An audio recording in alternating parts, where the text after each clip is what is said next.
السلام علیکم ناظرین، میں ہوں آپ کی ہوسٹ حافظہ سیدہ مسرورہ انظامی اور آپ دیکھ رہے ہیں program back to Quran back to Muhammad صلی اللہ علیہ وسلم۔ آج کا جو ہمارا پروگرام ہے وہ اعلیٰ حضرت کے حوالے سے ہے، کیونکہ جیسا کہ آپ لوگ جانتے ہیں کہ 25 صفر المظفر یوم اعلیٰ حضرت ہے۔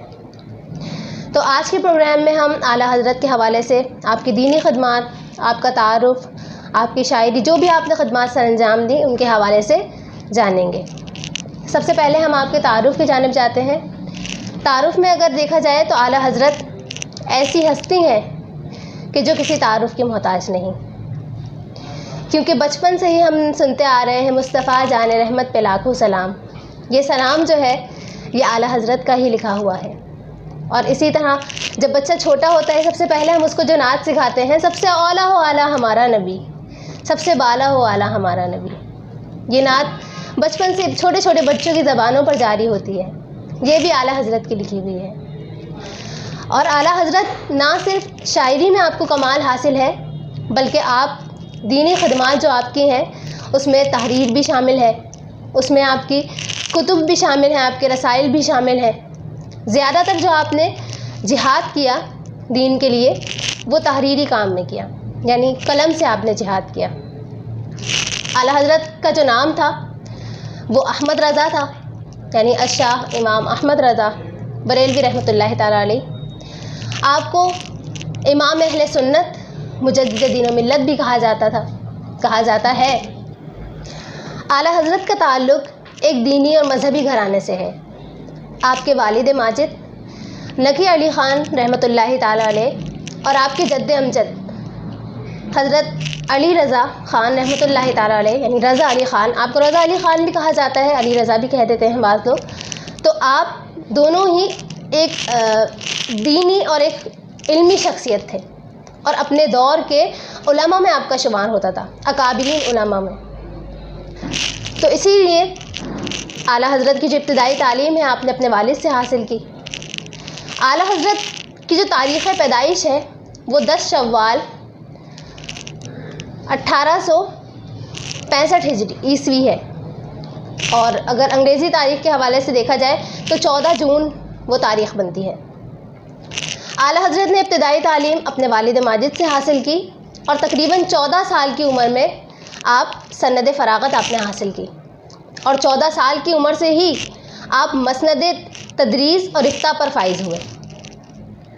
14 سال کی عمر اگر دیکھی جائے تو کوئی زیادہ عمر نہیں ہوتی، لیکن آپ کی اللہ تبارک و تعالیٰ نے آپ کو ایسا ملکہ عطا کیا تھا، آپ کو ایسا اللہ تعالیٰ نے ایسی ذہانت آپ کو عطا کی کہ وہ چاروں سمت آپ کا بول بالا کر دیا۔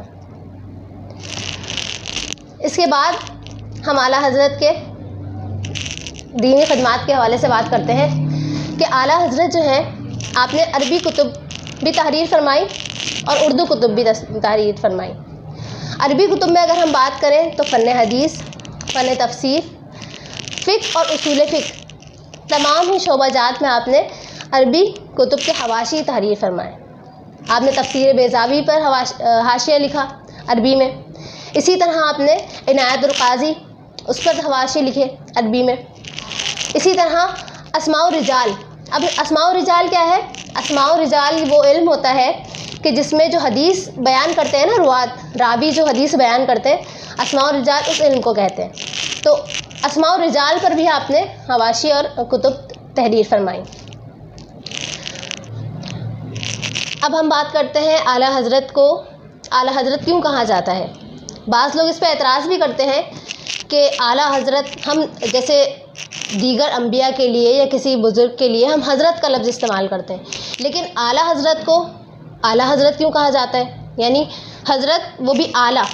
تو آپ نے تو بعض لوگ اعتراض کرنے والے کہتے ہیں کہ آپ نے تو نبی کریم علیہ الصلوۃ والسلام سے یا دیگر لوگوں سے بھی انہیں زیادہ فضیلت دے دی۔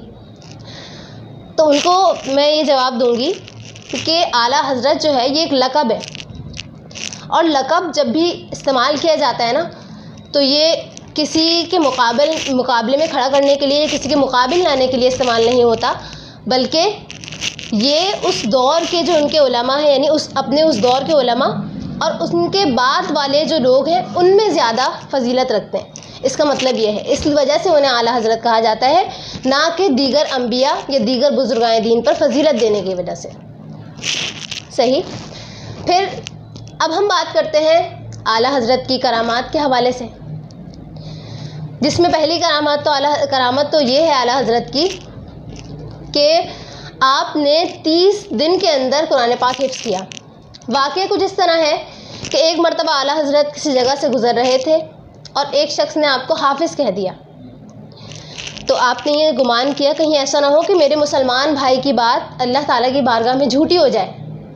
تو صرف اس بات کو رکھنے کے لیے اعلیٰ حضرت نے 30 دن کے اندر قرآن پاک کو حفظ کیا. سبحان اللہ. کیا اللہ تبارک و تعالیٰ نے آپ کو حافظہ عطا فرمایا. اور وہ دن میں اتنا مختصر حصہ ہوتا تھا کہ عشاء کی اذان سے لے کر جماعت کے درمیان، جماعت اور اذان کے عشاء کے جو وقت ہوتا ہے نا، اتنے وقت میں 30 دن میں آپ نے حفظ کیا. سبحان اللہ. کیا شان ہے اعلیٰ حضرت کی. اور مسلمان بھائی کا کتنا خیال ہے. آج کے ہم دور میں دیکھتے ہیں نفسا نفسی کا عالم ہے. ایک بھائی، سگا بھائی دوسرے بھائی کا خیال نہیں کرتا، اور یہاں صرف ایک مسلمان ہونے کے تحت جو بھائی ہے اس کے قول کا اتنا خیال کیا جا رہا ہے کہیں اللہ کی بارگاہ میں یہ جھوٹا قرار نہ دے دیا جائے. سبحان اللہ. اسی طرح اعلیٰ حضرت جو ہے آپ کے اخلاق بھی بہت آپ کی طرح اعلیٰ تھے. آپ غریب پرور تھے، یتیم پرور تھے. یتیم پروری کا آپ کا ایک واقعہ ہے کہ ایک مرتبہ ایک یتیم بچہ آپ کی خدمت میں حاضر ہوا اور عرض کرنے لگا کہ اعلیٰ حضرت اگر آپ کو کوئی غریب دعوت دے تو کیا آپ اس کو قبول فرمائیں گے؟ تو اعلیٰ حضرت نے فرمایا کہ جی بالکل قبول کروں گا میں. تو اس نے کہا کہ میں آپ کو دعوت دیتا ہوں، آپ میرے گھر تشریف لے آئیں. تو اعلیٰ حضرت نے سوال کیا کہ کب آنا ہے؟ تو اس بچے نے کہا کہ کل ظہر کے بعد آپ آ جائیں. تو اعلیٰ حضرت نے کہا بالکل میں آؤں گا، بس ایک سوال یہ ہے کہ کیا اپنے ساتھ ایک شخص لا سکتا ہوں؟ تو اس بچے نے کہا جی بالکل ایک شخص لا سکتے ہیں آپ. تو جب اگلے دن اعلیٰ حضرت اس کے گھر پہ گئے تو جب گھر دیکھا تو کافی چھوٹا تھا اور ایک ہی کمرہ تھا.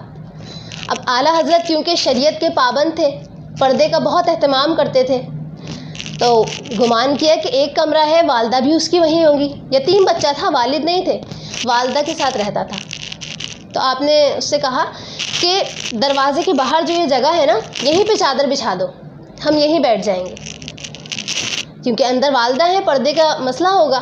تو اس وجہ سے اعلیٰ حضرت 100 سے زائد کتابوں کے مصنف، آج اگر کوئی 1-2 کتاب لکھ دے یا تھوڑا سا مشہور ہو جائے تو اس کے مزاج نہیں ملتے، اور یہاں 100 کتابوں سے بھی زیادہ لکھنے والے مصنف، تحریر فرمانے والے.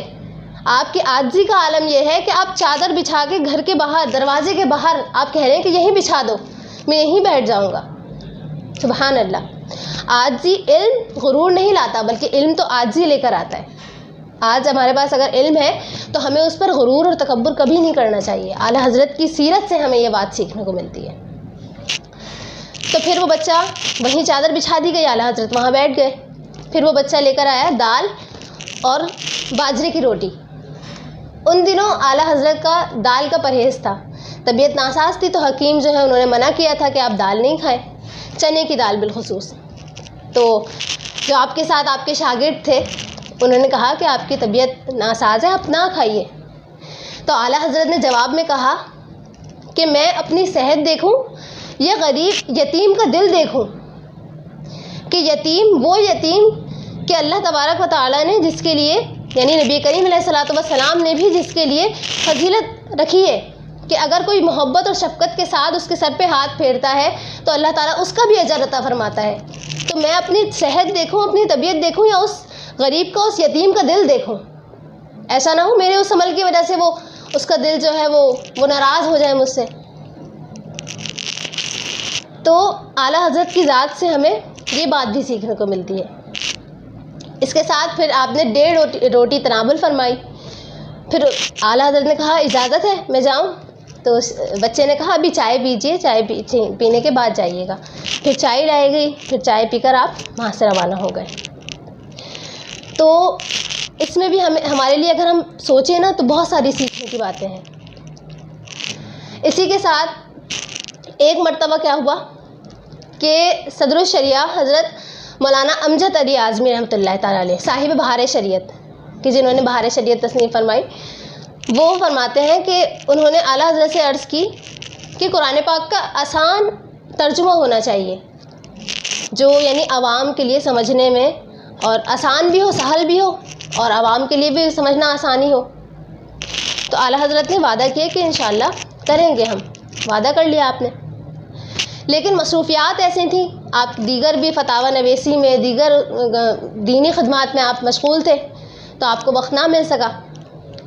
تو پھر اعلیٰ حضرت نے کہا کہ وقت تو الگ سے نہیں نکال سکتا میں، لیکن یہ ہے کہ جو میرا کیلولے کا وقت ہے نا، جو دوپہر میں آرام کا وقت ہوتا ہے، اس میں یہ ہے ہم یہ کام کر سکتے ہیں. تو اس وقت کیلولے کے وقت مولانا امجد علی اعظمی رحمۃ اللہ تعالیٰ علیہ آپ کی خدمت میں حاضر ہوا کرتے، اور اعلیٰ حضرت بغیر دیکھے قرآن پاک کا روانی کے ساتھ ترجمہ فرمایا کرتے. اور بعد میں جب اس ترجمے کو تمام علماء بیٹھ کر تفسیر سے دیکھتے تو وہ تفسیر کے عین مطابق ہوتا. سبحان اللہ، یہ آپ کی علمی شان ہے جو اللہ تعالیٰ نے آپ کو عطا فرمائی. اسی طرح بہت سارے اعلیٰ حضرت کے واقعات ہیں. آپ کی سیرت پہ اگر ہم کلام کریں تو وقت کے دامن میں اتنی گنجائش نہیں ہے کہ ہم تمام واقعات کو یہاں بیان کریں. اسی طرح اعلیٰ حضرت کی دینی خدمات وصال تک، جس وقت آپ کی روح ٹانگوں سے نکل چکی تھی، اس وقت بھی اعلیٰ حضرت جو ہے وہ مسئلہ بتا کر دنیا سے گئے.